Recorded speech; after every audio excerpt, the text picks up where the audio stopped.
Hello बच्चों, I am Rashmi your maths teacher. तो इस वीडियो में हम सॉल्व करें हमारे रिमेनिंग क्वेश्चन एक्सरसाइज 13.2 के। तो question number 13 is two balls are drawn at random with replacement from a box containing 10 black and 8 red balls, find the probability. तो ये आपको क्या कह रहा है कि आपके पास यहाँ पे एक बॉक्स है, उस बॉक्स के अंदर 10 ब्लैक बॉल है और 8 आपकी यहाँ पर क्या है, रेड बॉल्स है। ठीक है, अब आप यहाँ पे क्या कर रहे हो, उसमें से आपको 2 बॉल निकालनी है, बट आप उसको यहाँ पे क्या कर रहे हो, विथ रिप्लेसमेंट, विदाउट नहीं है ना। तो हम उसको देख रहे हैं और देख करके वापस से अंदर डाल रहे हैं। तो विथ रिप्लेसमेंट, विदाउट रिप्लेसमेंट, ये अगर क्वेश्चन में दिया है तो आप उसको अच्छे से ध्यान रखना, जल्दबाजी में गलती मत करना।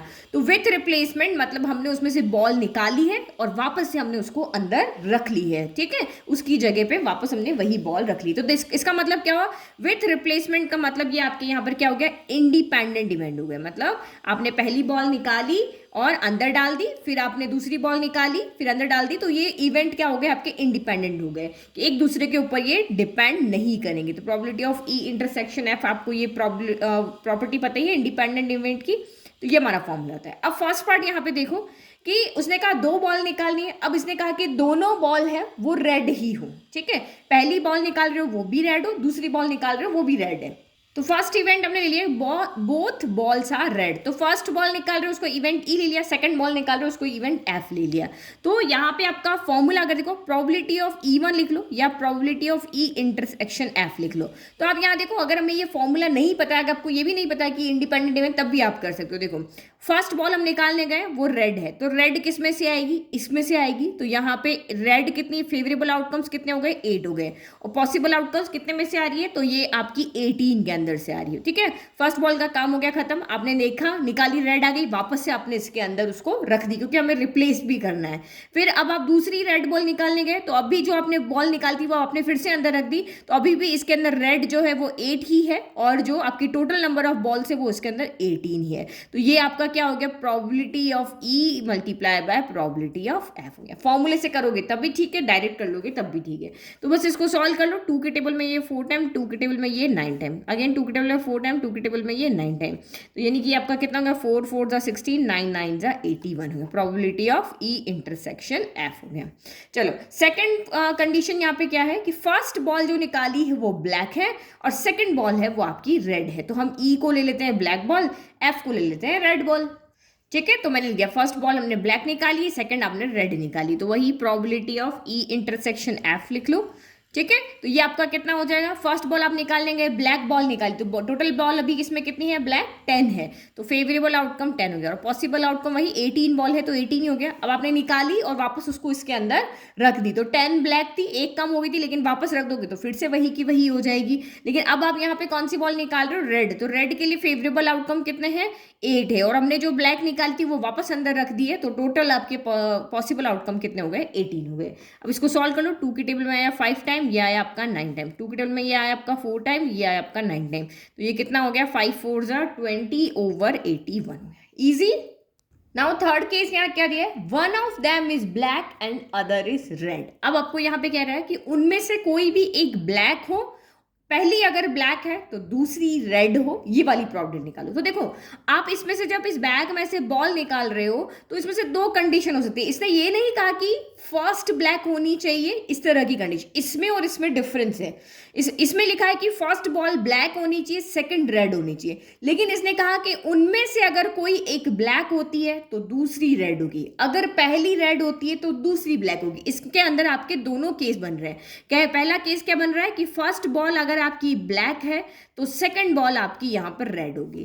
फिर दूसरा, ये फर्स्ट केस हो गया, और सेकंड केस आपका यहां बन रहा है कि अगर फर्स्ट वाली बॉल आपकी यहां पर रेड है तो सेकंड बॉल जो है वो आपकी यहां पर ब्लैक होगी, क्योंकि इसने क्या, one of them is black and other is red, उनमें से कोई भी एक ब्लैक है तो दूसरी रेड होगी, तो दूसरा कंडीशन आपका ये बनेगा। इन दोनों कंडीशन में डिफरेंस है, इसको आप समझ लेना। जब आपको वो स्पेसिफिक कर दे कि पहली ब्लैक है और दूसरी रेड है तो आपको इसी तरीके से सॉल्व करना, लेकिन आपको कहे कि उनमें से कोई एक अगर ब्लैक निकल रही है और तो दूसरी रेड होनी चाहिए, तो कोई एक ब्लैक निकल रही है तो वो पहले नंबर पे भी निकल सकती है और वो ब्लैक आपके दूसरे नंबर पे भी निकल सकती है। दोनों केस यहाँ पे बन सकते हैं। मे बी आपने अगर इस बैग में से 2 बॉल निकाली तो आपके लिए ये केस बने, और मैंने अगर इस बैग में से बॉल निकाली तो मेरे लिए ये वाला केस बने, क्योंकि इसने हमें ये नहीं कहा है कि पहले कौन सी बॉल निकलनी चाहिए। तो पहले को जब आपको लिखा ही नहीं तो पहले ब्लैक भी निकल सकती है और रेड भी निकल सकती है। तो हम इन दोनों केस को लेंगे, ये केस भी हो सकता है एंड ये वाला केस भी हो सकता है। तो एंड का मतलब क्या होता है, प्लस। इन दोनों की प्रोबेबिलिटी को हम यहाँ पे ऐड कर लेंगे। तो बस यही लिखा कि one of them is black and other is red. तो एक केस ये बनेगा, दूसरा केस ये बनेगा, एंड ये भी बन सकता है एंड ये भी बन सकता है, तो ये प्लस कर दिया। तो आपने अभी जस्ट ऊपर निकाला था first ball is black second is red, तो ये हमने ये वाला लिख दिया ना, first ball is black second red, ये वाला केस हम यहाँ पे लिख चुके। तो इसकी वैल्यू कितनी आ रही है 20/81। तो आप यहाँ पे देखो, पहली हमने ब्लैक निकाली, ब्लैक उसमें कितनी थी 10, 10 बाय कितना आएगा 18, तो ये 10/18 आ गया। फिर दूसरा रेड अपॉन 18, ठीक है, फिर प्लस। अब इसने कहा फर्स्ट बॉल जो है वो रेड आ जाए, तो रेड कितनी है इसमें 8 है, और रिप्लेसमेंट के अकॉर्डिंग हम देख रहे हैं तो 8/18, और अब आपकी कौन आए, रेड आए, रेड आ चुकी ना, ब्लैक आए तो ब्लैक तो 10/18 हो गया। तो इसको सॉल्व कर लो, ये हो गया 2 5 10, 2 9 18, 2 4 8, 2 9 18, 2 4 8, 2 9 18, 2 5 10, 2 9 18। तो ये सेम हुआ 5 4 20/9 9 81, और ये भी 5 4 20/81। तो दोनों बेस सेम है तो ऐड हो जाएंगे न्यूमरेटर 40 + 40 20 + 20 40। तो ये आपकी प्रोबेबिलिटी आ जाएगी। तो बस समझने वाली चीज़ यहाँ पे यही थी, जब तक आपका कंडीशन फिक्स ना हो कि ये फर्स्ट है ये सेकंड है, और तो ऐसे आगे भी क्वेश्चन आएंगे जहाँ पे हम केसेस बनाएंगे, आपके अकॉर्डिंग यहाँ पे कितने केस बन सकते हैं वो सबको देखना है। Now question number 14, probability of solving specific problem independently by A and B are 1/2 and 1/3 respectively। तो क्वेश्चन यहाँ पे क्या है कि कोई भी एक स्पेसिफिक प्रॉब्लम है, जैसे ये कोई भी एक क्वेश्चन है, इसको मैंने दो स्टूडेंट को दिया, एक स्टूडेंट ए है एक स्टूडेंट यहाँ पर बी है। तो स्टूडेंट ए इसको सॉल्व करे, उसकी प्रोबेबिलिटी 1/2 है, स्टूडेंट बी इसको सॉल्व करे, इसकी प्रोबेबिलिटी 1/3, और दोनों इंडिपेंडेंटली इसको सॉल्व करेंगे, दोनों एक दूसरे पर डिपेंड नहीं है। तो ये आपके ए एंड बी जो है यहाँ पर इंडिपेंडेंट इवेंट है, ठीक है। तो ये मैंने यहाँ पे लिख दिया। If both try to solve the problem independently, find the probability। तो आपको कह रहे हैं कि दोनों अपने आप अलग अलग घर के अंदर बैठे हुए, दोनों को मैंने प्रॉब्लम सेंड कर दी है, और अब दोनों को इंडिपेंडेंटली इस प्रॉब्लम को सॉल्व करना है। लेकिन कौन कितना इंटेलिजेंट है, या टीचर एक जानता है कि ये वाला बच्चा इस प्रॉब्लम को सॉल्व कर ले, उसके 50% चांस है, ये वाला बच्चा इस प्रॉब्लम को सॉल्व कर ले, इसके 33% चांसेस है। तो ये टीचर को पता है और उन्होंने इसके अकॉर्डिंग उनको क्वेश्चन दिया। अब फर्स्ट थिंग हमें जो यहाँ पे पूछा है कि द प्रॉब्लम इज सॉल्व, आप प्रॉबिलिटी फाइंड करो कि ये प्रॉब्लम सॉल्व हो गई है, कि ये प्रॉब्लम क्या हो गई है, सॉल्व हो गई। अब इस क्वेश्चन को करने के हमारे पास दो मेथड है।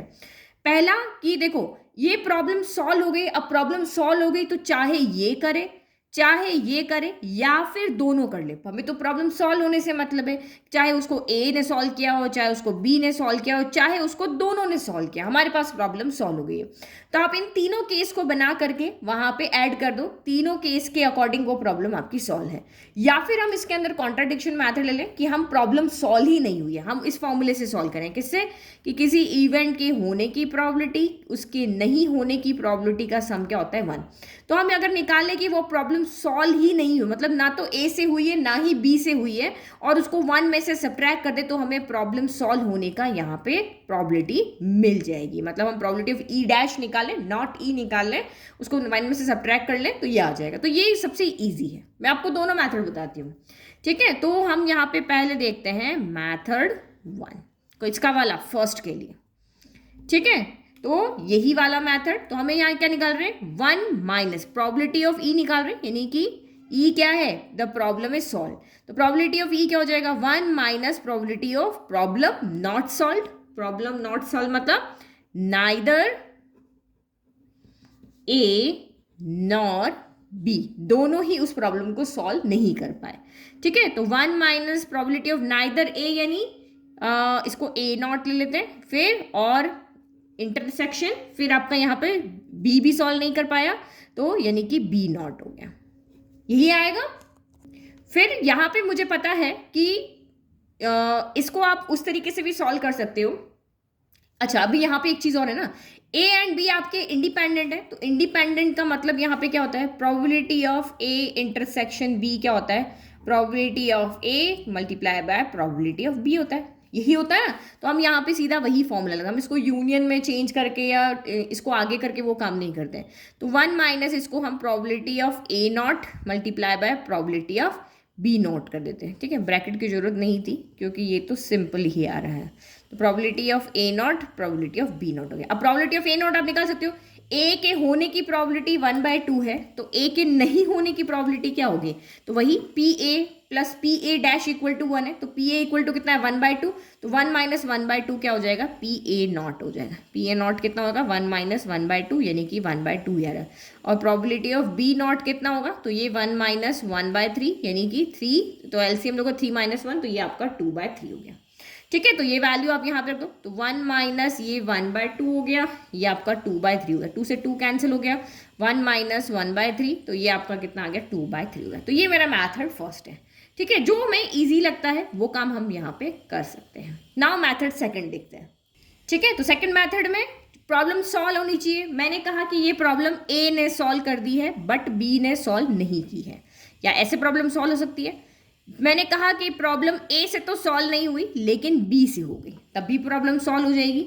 या फिर मैंने कहा कि दोनों से ही प्रॉब्लम यहाँ पर सॉल्व हो गई, तो ये 3 केस में आपकी प्रॉब्लम सॉल्व होगी, ठीक है। तो इन तीनों केस में आपकी प्रॉब्लम सॉल्व होगी, तो तीनों का आप यहाँ पे प्लस कर दो, ठीक है। तीनों का यहाँ पे हम क्या कर देंगे प्लस, तो probability of A intersection B, 3 option है प्रॉब्लम को सॉल्व करके, तो तीनों को हम यहाँ पे प्लस कर देंगे, ठीक है।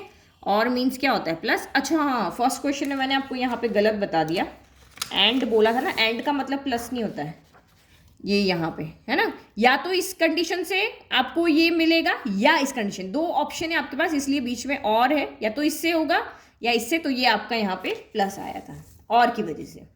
किसी एक से ही हमें प्रॉब्लम सॉल्व करनी, चाहे इससे हो रहा है चाहे इससे करें चाहे इससे करें, 3 ऑप्शन है प्लस हो गया।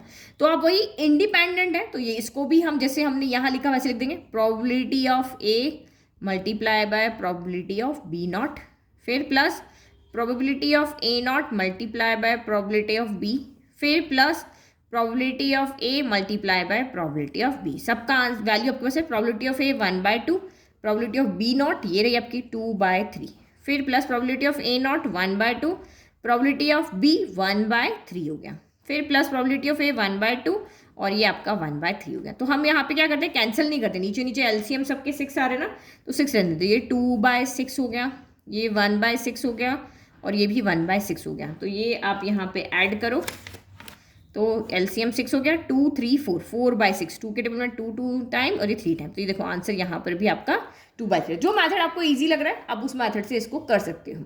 अब सेकंड पार्ट देखो, exactly one of them solves the problem. अब ये कह रहा है कि उन दोनों में से कोई एक ही प्रॉब्लम को सॉल्व कर पा रहा है, चाहे वो ए कर रहा है चाहे वो बी कर रहा है, लेकिन दोनों प्रॉब्लम को नहीं सॉल्व कर रहे, दोनों में से कोई एक कर रहा है। अब आप कह रहे हो कि मेरे अकॉर्डिंग तो ए वाला सॉल्व कर रहा है, तो आप ये वाला केस लोगे, मैं कहूँगी नहीं मेरे अकॉर्डिंग बी वाला सॉल्व करता, मैं ये वाला केस लूँगी।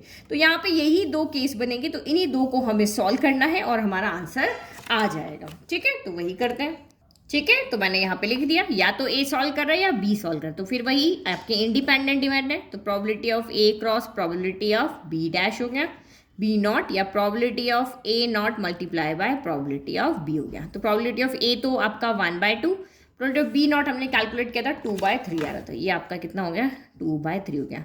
फिर प्रोबेबिलिटी ऑफ ए नॉट भी 1/2 और प्रोबेबिलिटी ऑफ बी आपका यहाँ पर कितना था, तो 1/3 हो गया। सॉल्व कर लो, एलसीएम 2 1 = 2, 3 2 = 6, फिर प्लस 1/3 2 = 6, तो ये कितना हो गया 3/6 हो गया, यानी कि 3 1 = 3, 3 2 = 6, 1/2 इसका आंसर हो गया।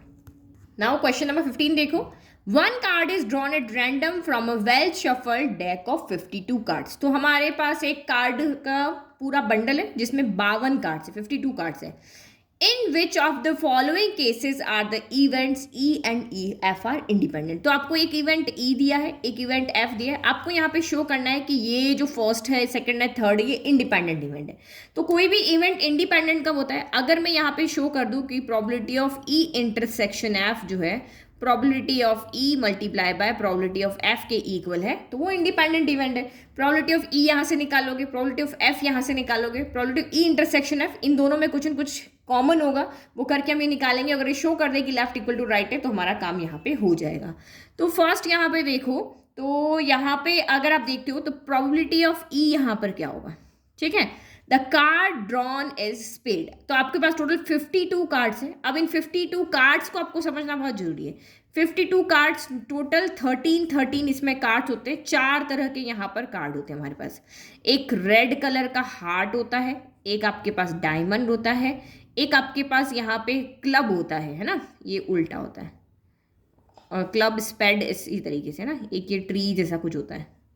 तो 13 कार्ड इनके होते हैं, 1 to 10 हो गया। फिर जैक, क्वीन, किंग, एस, यही होते हैं।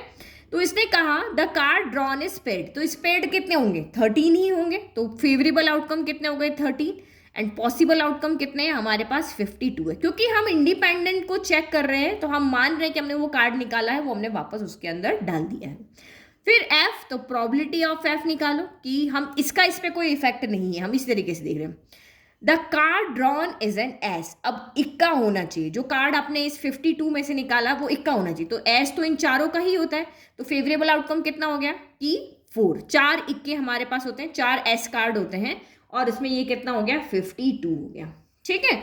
अब हमें निकालना है ई इंटरसेक्शन एफ, तभी तो हम उसकी प्रोबेबिलिटी निकाल पाएंगे। तो ई इंटरसेक्शन एफ, तो आपको यहाँ पे इन दोनों को मिक्स करके देखना है कि मेरे पास 13 स्पेड कार्ड्स हैं, 13 स्पेड कार्ड्स हैं, और मैं एक कार्ड जो है एस है, तो मैं यहाँ पे दोनों में क्या कॉमन होगा कि मेरे पास स्पेड वाला एस हो, यही हो सकता है ना। आपको इन दोनों में रिलेशन देखना है। ये देखो मैं आपके लिए कार्ड्स लेकर आई हूँ, ठीक है।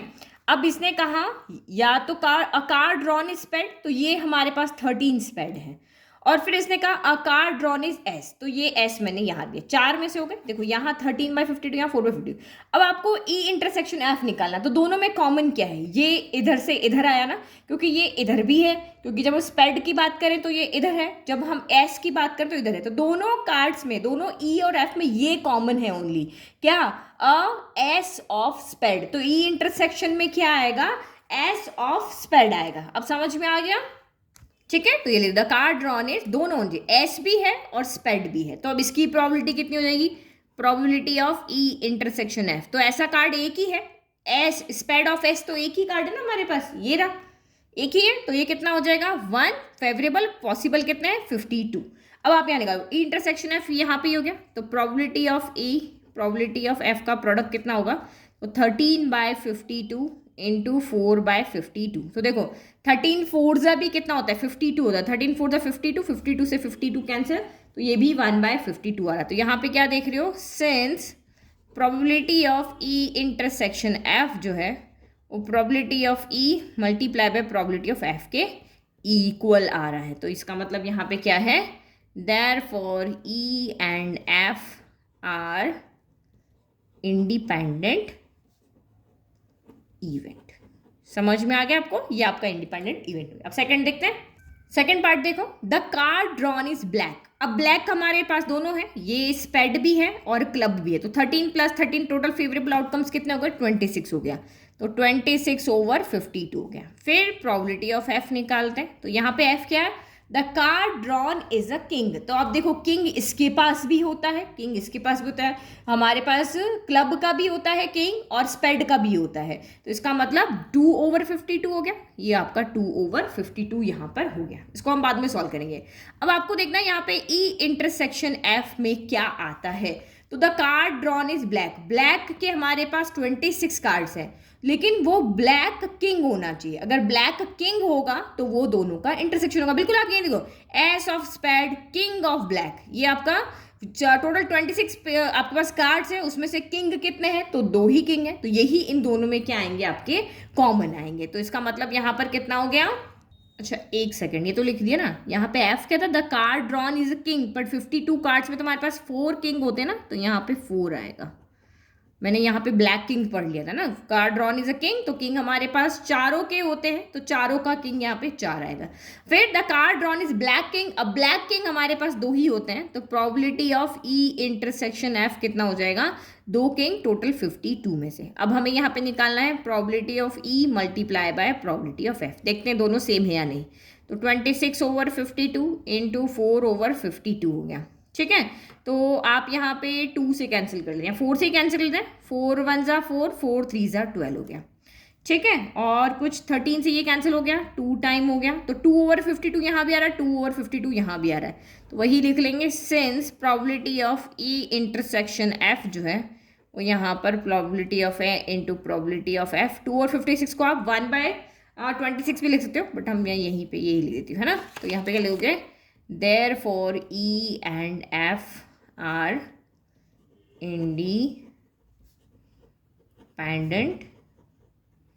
Events. Okay, next now third one देखते हैं। तो थर्ड वन में देखो प्रोबेबिलिटी ऑफ ई क्या हुआ, the card drawn is king और क्वीन। और का मतलब सबको पता है क्या होता है, प्लस करना।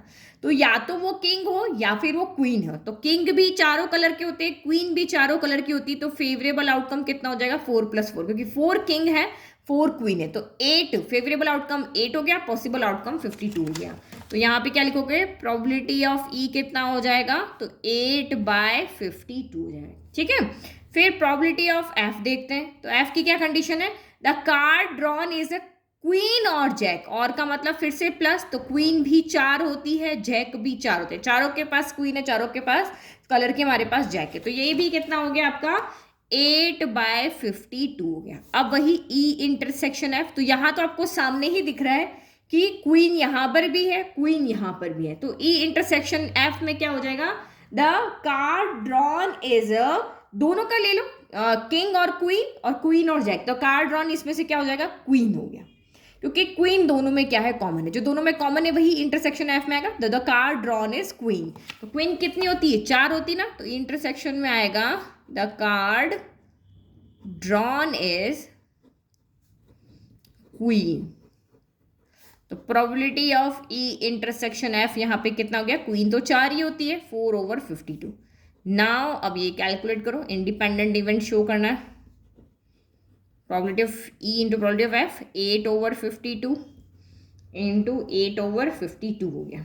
ठीक है, कैंसिल करो, ये 4 के टेबल में कैंसिल हो रहा है, नहीं 4 के टेबल में तो ये आपका कहीं पे भी कैंसिल नहीं हो रहा, तो किससे करें, नहीं हो रहा है ना, 4 के 4 1 जा 4, अच्छा यहाँ मैंने गलत लिखा है इसीलिए, 4 2 जा 8, 4 1 जा 4, 4 3 जा 12, 4 2 जा 8 और ये 13 हो गया। तो ये कितना आ गया आपका यहाँ पर 2 2 जा 4 और 13 इंटू 13, तो ये 169 आ गया। देखो दोनों इक्वल आ रहे हैं, नहीं आ रहे, तो यहाँ पे आप क्या लिखोगे, since probability of E intersection F is not equal to probability of E cross probability of F, दोनों ये इक्वल नहीं है, देयरफॉर ई एंड, देयरफॉर नहीं लगाएंगे, दस ई and F are not independent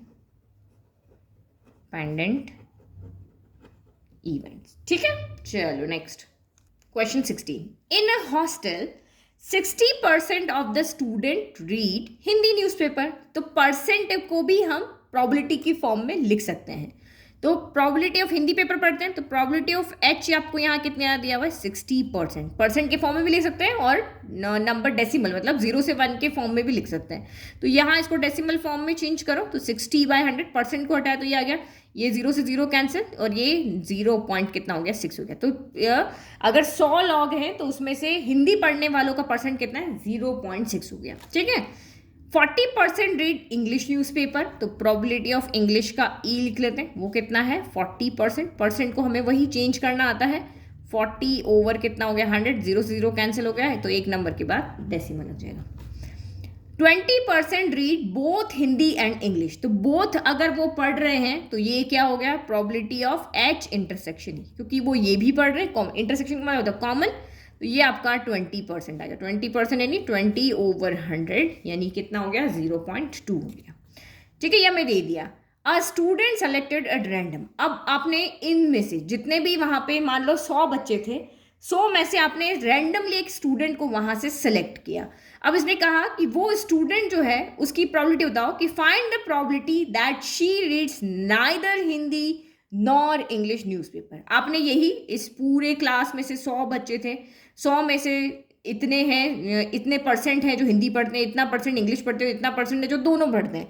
अब इसमें से मैंने एक स्टूडेंट को यहाँ पे सेलेक्ट किया, मान लिया कि वो राम है, इस राम को मैंने सेलेक्ट किया, तो हमें इसकी प्रोबेबिलिटी बतानी कि राम जो है इसको ना तो हिंदी पढ़ने आती है और ना ही इसको ना ही ये हिंदी पढ़ सकता है, ना ही ये इंग्लिश पढ़ सकता है। तो यहाँ पे हमें क्या निकालना, नाइदर नॉर, आपको बताइए प्रोबेबिलिटी ऑफ नाइदर हिंदी, तो एच नॉट हो गया, इंटरसेक्शन, और ना ही ये इंग्लिश पढ़ पाएगा, ये हो गया। तो देखो ये तो आपको सबको सॉल्व करने आता है। हमने कितनी बार इस क्वेश्चन को सॉल्व किया है, पहले दोनों के जो कॉम्प्लीमेंट है या नॉट है उसको बाहर लेकर आओ, तो इसमें क्या होता है, इंटरसेक्शन यूनियन बन जाता है, यही बनता है। फिर उसके बाद फिर हम इसमें वो वाली प्रॉपर्टी यूज करते हैं, किसी इवेंट के होने की और नहीं होने की प्रॉपर्टी का सम कितना होता है, 1, तो 1 minus probability of H union E हो जाएगा, यही आया ना, probability of E plus probability of E not equal to 1 होता है, तो ई नॉट की वैल्यू यहाँ से क्या होगी, 1 माइनस दिस ही तो होगी। अब यहाँ पे क्या कहा है आपको, यूनियन, तो यूनियन का फॉर्मूला हमें आता ही है, probability of H plus probability of E minus probability of H intersection ई हो गया। सबकी वैल्यू हमें पता है, ब्रैकेट खोल लेते हैं पहले, 1 minus probability of H minus probability of E minus minus plus probability of H intersection ई हो गया। चलो वैल्यू पुट करो, 1 minus probability of H 0.6, probability of E 0.4, probability of H intersection ई 0.2 हो गया। ठीक है, तो इन दोनों को ऐड करो तो देखो 6 + 4 10 हो गया, एक इधर आ जाएगा, तो ये 1 से तो ये तीनों कैंसिल हो गए, तो आंसर कितना आ गया, 0.2 आ गया, ये आंसर आ गया, क्योंकि ये 1 माइनस माइनस दोनों मिलके 1 बन रहे, 1 से ये प्लस का 1 कैंसिल हो गया। ठीक है, फिर बी देखो, if she reads Hindi newspaper, अगर वो हिंदी न्यूज़पेपर पढ़ती है, find the probability that she reads English newspaper. तो ये क्या हो गया, कंडीशनल प्रोबेबिलिटी है, क्योंकि ये आपको यहाँ पे क्या है, गिवन है कि वो हिंदी न्यूज़पेपर अगर पढ़ती है तो आप उसके इंग्लिश न्यूज़पेपर को पढ़ने की प्रोबेबिलिटी फाइंड करो। तो ये यहाँ पे आपको क्या फाइंड करना, प्रोबेबिलिटी ऑफ ई जब वो एच पढ़ती है, ये गिवन है, तब आपको ये फाइंड करना है, यही हुआ ना। तो सेकंड में हमें यहाँ पे फाइंड है, देखो सब चीज़ याद रखो, भूलना कुछ नहीं है, probability of E over H, जब वो एच पढ़ती है तो ई की प्रोबेबिलिटी फाइंड करो, तो इसका मतलब ये गिवन है और ये हमें फाइंड यहाँ पे करना है। तो इसका फॉर्मूला आपको पता ही है, probability of E intersection H divided by probability of H, तो ई इंटरसेक्शन एच 0.2 और प्रोबेबिलिटी ऑफ एच कितना है, 0.6 हो गया। तो सीधा ही आपको दिख रहा है, डेसिमल से डेसिमल कैंसिल हो गया, 2/6 यानी कि 1/3 हो गया। फिर नेक्स्ट देखो, if she reads English newspaper, अगर वो इंग्लिश न्यूज़पेपर पढ़ती है, ये हमें गिवन है, find the probability that she reads Hindi newspaper, तो जो हमें गिवन है वो हम यहाँ पे लिखते हैं नीचे, और जो फाइंड करना है वो हम लिखते हैं यहाँ पर ऊपर तक, probability of H over E निकालना है। लिखो यहाँ पे third one, probability of H over E, तो इसका फॉर्मूला क्या हो जाएगा, probability of H intersection E over probability of E हो गया। ठीक है, तो रखो वैल्यू एच इंटरसेक्शन का, तो यही है 0.2 और प्रोबेबिलिटी ऑफ ई कितना है 0.4, ये भी डेसिमल से डेसिमल कैंसिल, 2/4 बच गया, 2/4 का 1/2 हो गया, इजी। चलो नेक्स्ट 7, बहुत easy but tricky question, the probability of obtaining an even prime number on each die when a pair of die is rolled. तो देखो डाई पे कितने नंबर होते हैं, 1 होता है, 2 होता है, 3 होता है, 4 होता है, 5 होता है, 6 होता है। इसमें इवन नंबर कौन होते हैं, 2, 4, 6 होता है। इवन प्राइम नंबर कौन सा होता है, तो इवन प्राइम नंबर आपके पास होता है ओनली 1, 2। तो आप यहाँ पे इवन नंबर को पढ़ने की गलती मत करना, इवन प्राइम नंबर हमारे पास 2 होता है, ये कंपोजिट नंबर है। ठीक है, तो फेवरेबल आउटकम कितना हो गया, एक ही हो गया। अगर हमें probability of even prime number निकालना है तो फेवरेबल आउटकम भाई एक ही, अच्छा पेयर बनाना ना मैं, तो probability of obtaining an even prime number on each die when a pair of die is rolled, तो आपका पेयर क्या बनेगा यहाँ पे 2,2 बनेगा, सिर्फ एक ही बनेगा और तो कोई है ही नहीं इवन प्राइम नंबर, तो यही इस तरह से पेयर बनाएगा। तो फेवरेबल आउटकम एक हो गया, और जब एक डाई को पेयर ऑफ डाई को रोल कर रहे हो, 2 डाई को रोल कर रहे हो, तो पॉसिबल आउटकम्स कितने होते हैं 36, 6 × 6 ना 36 हो जाते हैं। सैंपल स्पेस में टोटल कितने आएंगे, एक डाई के 6, दूसरी डाई के 6, यानी 36 हो जाएंगे। तो ऑप्शन डी आपका यहाँ पर राइट है। Now next last question, 2 events A and B will be independent, 2 events E and B independent कब होते हैं, जब प्रोबेबिलिटी ऑफ ई, अच्छा ए बी लिया है ना, तो probability of A intersection B किसके इक्वल होगा, probability of A multiply by probability of B के इक्वल होगा, तभी वो इंडिपेंडेंट होंगे। तो A and B are mutually exclusive, mutually exclusive का मतलब तो हो गया ए इंटरसेक्शन बी जो है वो फाई के इक्वल हो, तो यहाँ तो ऐसा कुछ है नहीं, तो ये नहीं होगा। फिर अभी देखो probability of A probability of B के इक्वल है, ये भी पॉसिबल नहीं क्योंकि यहाँ पे तो दोनों का प्रोडक्ट होता है। Probability of A plus probability of B 1 होगा, तो ये भी पॉसिबल नहीं क्योंकि हमें प्रोडक्ट जो है वो इसके इक्वल आता है, तो ऑप्शन बी यहाँ पे राइट है। तो अब इन्होंने क्या किया, ए इंटरसेक्शन बी की जगह पे इन्होंने यहाँ पे क्या कर दिया, probability of A not intersection B not कर दिया, तो ये किसके इक्वल होगा, probability of A not multiply by probability of B not. तो हमारे पास प्रॉपर्टी होती है किसी इवेंट के होने का और नहीं होने का सम 1 होता है, तो ए इसकी वैल्यू कितनी हो जाएगी, 1 माइनस प्रोबेबिलिटी ऑफ ए हो जाएगी और multiply by 1 minus probability of B हो जाएगी। तो इसका मतलब ये वाला आंसर ही राइट हो ना। अगर आपको नहीं समझ में आ रहा ना, तो जो गलत है पहले उनको हटा लो, फिर आपको समझ में आएगा कि ये है, ये इसी आंसर को इस फॉर्म में भी लिख सकते हैं, दोनों का मतलब यहाँ पर एक ही है। तो ये हमारी एक्सरसाइज 13.2 हो गई खत्म। Thank you.